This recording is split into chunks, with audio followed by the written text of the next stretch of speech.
Hello everyone, welcome to my channel. I'm Jordan and welcome to today's video where I am wrapping up 2 recent months of reading. We are talking about August and September. These wrap-up videos can get lengthy, so let's go ahead and get into it. First, we will talk about August and some stats. In August, I read 16 books and I DNF'd 1. Of those 16 books that I completed, 13 of them were for videos, 2 were for an in-person book club, and 1 of them was a NetGalley arc. For a genre breakdown, 6 of the 16 books that I finished were mystery, thriller, or horror books. Yes, I do group those all together because I find them kind of hard to separate. 5 of them were contemporary and/or romance books. Same story, I find it hard to differentiate those. 4 of the books I read were science fiction, and 1 of the books I read was a light fantasy. As far as star ratings go, unfortunately, August was not my best month ratings-wise. I had 1 1-star book, 1 2-star book, 8 3-star books, so a lot of mediocre, 5 4-star books, and only 1 5-star book,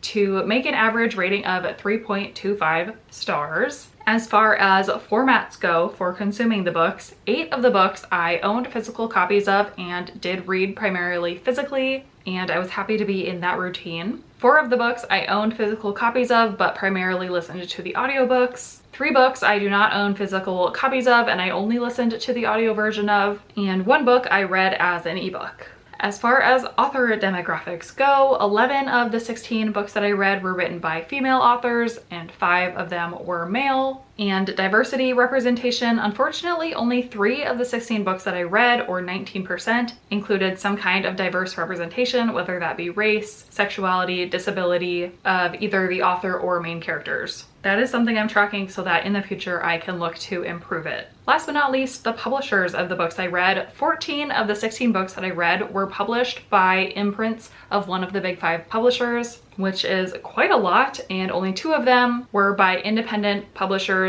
Coincidentally, they were both by Zando, which is independently owned, and the only independent published books that I read. All right, let's get into the specific books that I read in August. Because I mentioned most of these have already been featured in videos and I've talked about them before, I'm just going to do kind of a rapid fire summary of those books. I will link the videos that they're featured in below so you can go watch them if you want more in-depth thoughts about any of the books that I mentioned that I've already talked about, and that way I can save more time to talk about the books that I haven't talked about already. So the first video that I put out in August that I read books in was a video where I let AI pick my TBR for a road trip that I was going on. I finished 2 books in that video. The first was The Passengers by John Mars. This is a science fiction, kind of dystopian, futuristic type book that I ended up rating 3 stars. And then I also read The Light Pirate by Lily Brooks Dalton, and that one was a pleasant surprise and a book that I wouldn't have read if it weren't for that video and the reading prompt that AI gave me, but I ended up rating it 4 stars. Then in August, I posted a book of the month reading vlog where I read 3 books that I was very excited about. The first was None of This Is True by Lisa Jewell. This is a mystery thriller. I ended up giving it 3 stars. Then I read Love Theoretically by Ali Hazelwood. This is a contemporary romance book with a STEM setting. Really enjoyed it, was very pleasantly surprised, and gave this one 5 stars. And then the third and final book for that video was another mystery thriller, Just Another Missing Person by Gillian McAllister. I ended up rating this one 3 stars. So if you want any more of my thoughts on any of those books, definitely go check that book of the month reading vlog out. Then a video that I recently put out was about 2 readathons that I tried to participate in August that didn't really work out, so I made a whole video about recent failed readathons. So these next few books that I read were for readathons, but I don't have vlogs for the readathons, but I do have a summary video about all these books already, so go watch that if you have not already. But the first readathon I tried to do in August was the Full Moon readathon hosted by Jan Agaton. The books I read with those prompts, first of all, were Nothing to See Here by Kevin Wilson. This is the light fantasy book I was talking about. It really is more contemporary, but there's kind of a fantasy element involved. I ended up rating this book 3 stars. Then I read The Drift by CJ Tudor. This is, I would say, a horror book. It's kind of a thriller horror mix. Did not love it. I gave it 2 stars. And then last but not least, for that readathon, I read The True Love Experiment by Christina Lauren, an adult contemporary romance. I gave this one 3 stars. The other readathon that I tried to participate in August was the Back to School readathon. Again, I feature these books in that recent failed readathons video, but I did end up reading a lot of books with the prompts of this readathon, just didn't post a blog about them. But I read The Sky Blues by Robbie Couch. This is a young adult contemporary book with LGBTQ representation. I really enjoyed it, gave it 4 stars. I also read The 7-Year Slip by Ashley Poston. You could tell me that this was also a slight fantasy book, or even sci-fi, because it does include a time travel element, but I would consider this more of a general contemporary romance book. I also enjoyed this one and gave it 4 stars. Then I read The One by John Mars, another science fiction, futuristic type book, also by John Mars, that I also gave 3 stars. Then I read Throwback by Maureen Gu, another science fiction book. This one is young adult. I gave this one 3 stars. Then the last book that I completed for that readathon is The Fastest Way to Fall by Denise Williams. This is an adult contemporary book with plus size and BIPOC representation. I gave this one 3 stars. And then I did DNF one book. As part of that readathon, I DNF'd Dating You, Hating You by Christina Lauren. Just wasn't my thing, it didn't work for me. I talk more about why in that video. All right, so now we can talk about the 3 books that I read in August that I have not already talked about anywhere. 2 of them, like I mentioned, I did read for an in-person book club discussion. The first one is Patricia Wants to Cuddle by Samantha Allen. And before I get into this one, I will admit that I would have never picked up this book had it not been for this book club, because I knew this was not my kind of book. I did ultimately rate it 1 star, which means I would not recommend it to anyone. That's not necessarily because nobody can like it. There were people in that discussion that gave it high reviews, and I've also seen good reviews for it on Goodreads. There are people that could like it. I just don't know what they like about it. This is a horror book that starts out as a dating reality TV show. So you get perspectives from all these characters who are basically on The Bachelor. It's pretty boring for most of the book. And then at the very, very end, it turns into horror. A lot of body horror, a lot of death. There is this Bigfoot type creature that eventually comes into play, and I just didn't like any of it. I'm glad I read it so I could participate in the discussion, but ultimately it's not a book for me. I don't know how to pitch it or recommend it to people other than to say if you like weird books, it's a weird book. But again, I unfortunately gave it 1 star. The other book that I read for this book club that I had much better luck with is Pet Sematary by Stephen King. I have read probably 8 to 10 Stephen King books up to this point. He's definitely not a favorite author of mine, but he does write so widely that I have generally enjoyed a lot of his books. There are some that I don't care for as much, but I can appreciate what he does within the horror genre. This one really pleasantly surprised me. I don't even really know how to describe the plot. I feel like everyone who wants to know what it's about already knows, but it's basically about this family who moves into this house. It's a mom, a dad, and 2 kids, and they find out that near their house is this pet cemetery. First of all, there's an actual pet cemetery by them, but then the dad finds out that there's this other pet cemetery that people have buried pets in, and then those pets basically come back to life, and the man ends up doing this with their pet cat. And then later down the line, something happens to another family member and it goes from there. I don't know what is a spoiler to reveal and what's not, but I will say that this book surprised me in a couple ways. First of all, the first portion of the book is very slow and mundane, which is not atypical for Stephen King books. He writes with a lot of detail and he enjoys apparently describing the mundane parts of life. And I found it very interesting learning about this family as kind of the setup for the second half of the book, which takes a very dark turn. And that portion of the book I enjoyed even more until the very, very end. That got a little unhinged. But once the main twist or incident happens in this book, I really related to a lot of what this book talks about, which is weird. I don't know, I'm being vague, but basically this book touched me in a lot of ways, which I was not expecting. It is emotional on top of being scary and horrifying, and I really liked it. I was pleasantly surprised. I have not seen any adaptations of this movie. Maybe I should now, but I had no preconceived notions about this book. I didn't know what to expect and was pleasantly surprised. This is probably one of my top 2 favorite Stephen King books that I've read so far. I think I would put 11/22/63 over this one. That one is more historical fiction. This one definitely roots itself more in horror, but a very pleasant surprise overall, and I gave it 4 stars. All right, and then the last book that I read in August is a book that released in September. I read an arc of it through NetGalley. It's called The Stranger Upstairs by Lisa M. Matlin. This is a thriller. It's about this couple that buys this house in a town. Everyone believes the house is haunted. It has a history where this dad went insane, killed his wife, tried to kill his daughter. The house has been deserted for a while and this couple buys it and the wife is intending to flip it. She's like an interior decorating influencer and she immediately runs into challenges because it seems like this house is resisting any changes she's trying to make to it, and the neighbors are telling her it's haunted, it's no use, and it goes from there. I found this one really fun. I thought it was very compulsively readable. I really wanted to get to the end to find out what was going on with this house. Ultimately, I did enjoy the twist of this book.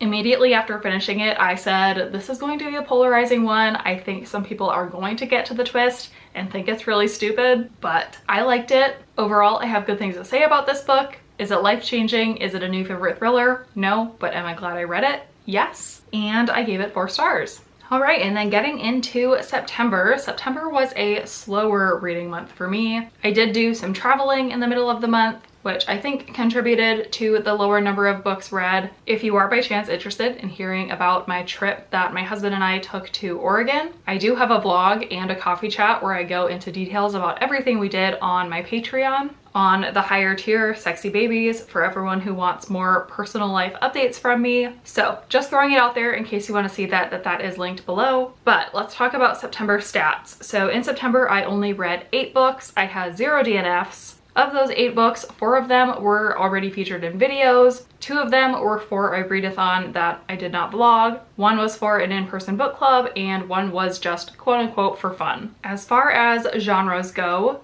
4 of the 8 books were contemporary/romance books. 2 were mystery, thriller, or horror. 1 was science fiction and 1 was nonfiction. For ratings, it was a much better month. I had 1 1-star book, which is an outlier, 0 2-stars, 1 3-star, 3 4-stars, and 3 5-star books. Almost half of the 8 books that I read ended up being 5 stars, which is pretty cool, and it leads to an average rating of 3.875. As far as formats go, 5 of the 8 books that I read were in ebook format, which is strange for me, but there is a reason for 4 of those. 2 of them I listened to the audio and I do not own physical copies of, and 1 is a book that I own physically and read physically. As far as author demographics, this was an odd month, but in the best way. 2 of the books I read were written by female authors, 2 of the books were written by male authors, 3 of the books were actually written by non-binary authors, and 1 book was written by a variety of authors identifying in all different genders. So that is a pretty cool breakdown. And on top of that, 7 of the 8 books that I read had some form of diverse representation. Again, race, sexuality, or disability rep, which is 87.5%. And I will just tell you that the 1 book that did not feature any form of diverse representation was the 1-star book.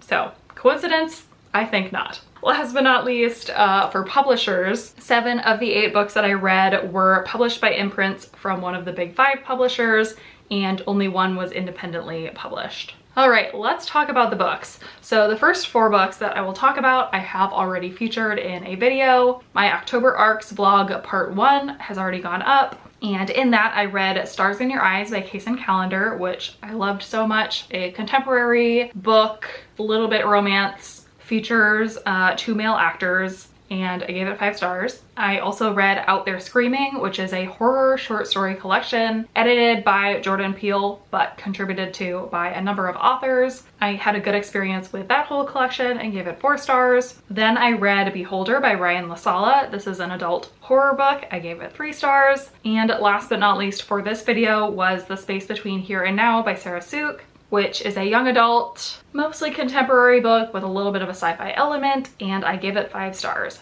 Highly recommend going back and watching that video if you haven't already. Obviously, I loved most of what I read, and I really enjoyed kind of giving my reviews and recommendations of these books that are all coming out in October. All right, as far as the books that I have not already talked about in videos or in that video, I did read 2 books for the Upside Down Readathon, which is a readathon I co-hosted with some of my friends here on BookTube. I did not vlog it, but I did still have a lot of fun interacting with people on Instagram and Discord about what we were reading. So the 2 books that I read for that readathon, the first one was my buddy read pick that I picked off of the character Robin in Stranger Things. We read Forward March, which is a young adult contemporary romance book about characters that are at a summer band camp, which is adorable. It's queer, it's everything I was hoping it would be, and I gave it 4 stars. This book has a lot of what I would call casual representation, where every character in this book is unique and diverse in their own way. Critics might call that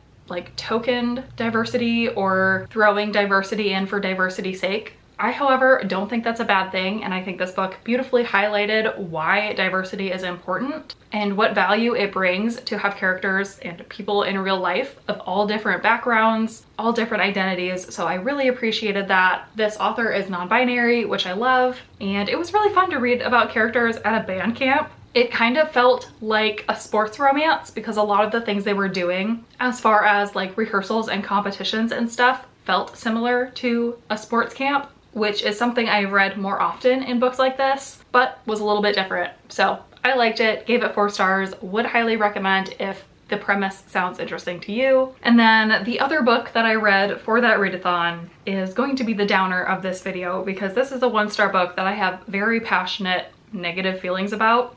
It is unfortunately the book that Kendall picked as her buddy read for the event. To no fault of her own, I actually had already had this book on my radar and on my someday TBR. So I was excited to pick it up, but it's The Impossible Fortress by Jason Rekulak. Rekulak?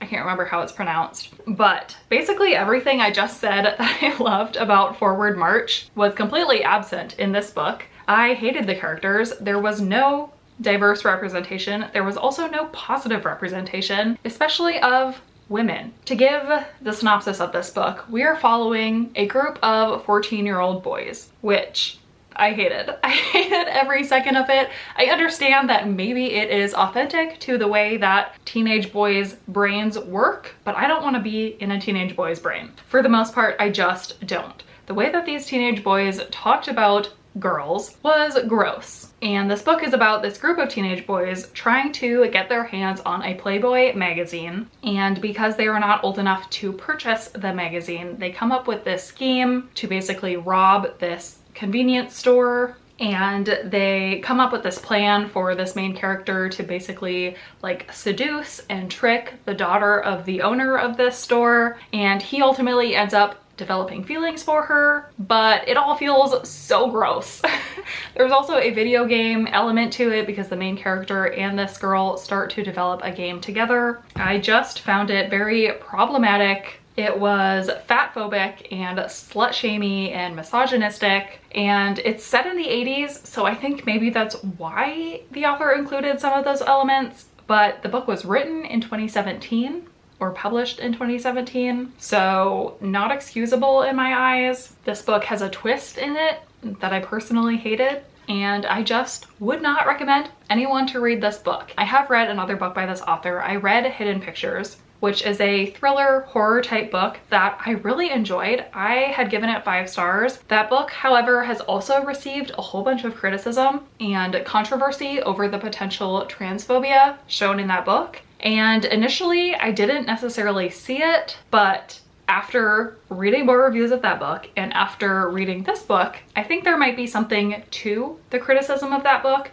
So I am going to be extremely cautious of this author going forward and just keep my eye on what he's publishing and I guess some of the messaging he's putting in his books. I do not want to insult anyone who might have also enjoyed Hidden Pictures or who did enjoy this book because of course those people are out there too. I am just here to say that this book gave me personally the ick, and now I have a little bit of the ick for this author as a whole. So that's unfortunate, but let's move right along. All right, 2 books left to talk about. So the next one I have is called Fair Play by Katie Barnes. This is the nonfiction book that I actually had been given access to on NetGalley. It was published in September. I got my access either right before it was published or right after, so I didn't include it in any ARC reading vlogs. But I was interested in this one because it is a nonfiction book about gender in sports, which is a topic I'm very interested in. This author is non-binary and they grew up playing sports, playing women's sports. So they have a firsthand account of basically gender stereotypes within sports and biases and different policies that have come about in sports in general, for everything from youth sports up to collegiate and professional sports. They do a really great job of gathering data and anecdotes from a variety of sources that made it feel very objective, even though it's a pretty charged topic. And while there are not necessarily answers for what we should be doing in terms of gender separation in sports or treatment of the different gender sports that exist, it just helps kind of form some context around these issues that I thought were important to read, no matter what side of these issues you're on. I don't know, it was just very interesting. It felt relevant to this current moment in time that we're in, and I would definitely recommend it if it's something that sounds interesting to you. So I ended up giving this one 4 stars. And then last but not least, the last book that I read in September was for an in-person book club that I have started leading. The very first book we picked is already a favorite of mine. It is a book that I've already read and I reread before this discussion. It's Before I Let Go by Kennedy Ryan. This is an adult contemporary romance about 2 characters who were previously married, and at the time this book kicks off, they have been divorced for 2 years. They have children together and they run a business together, so they are very much still involved in each other's lives, but they had gone through a lot of loss together, and that's what kind of drove them apart. And now they have healed and had time, and this book is about them coming back together. I love this book. It is so emotional. I would highly recommend this book to any fans of Colleen Hoover books. If you like emotional books that pack a real punch, this does that. I was nervous about picking this book for an in-person book club because I didn't know what the reception would be, especially because a lot of the people who joined enjoy reading but don't do a lot of reading. So I didn't really know what to pick in terms of genre or type of book. I didn't know if this would be too emotional. I didn't know if it would be too steamy, but everyone else in the discussion also really enjoyed it. So it turned out to be a really fun discussion, and I'm glad I picked it. It solidified this as a 5-star book for me, one of my favorite romances, and I highly recommend it if you have not checked out Kennedy Ryan yet. So those are all the books that I read in August and September. Please let me know if you have also read any of the books that I talked about and what your thoughts were. I would love to discuss. Let me know if I convinced you to pick any of these books up in the future, or potentially not. Otherwise, I don't think I have anything else, so thank you so much for watching this video, and I will see you in my next one.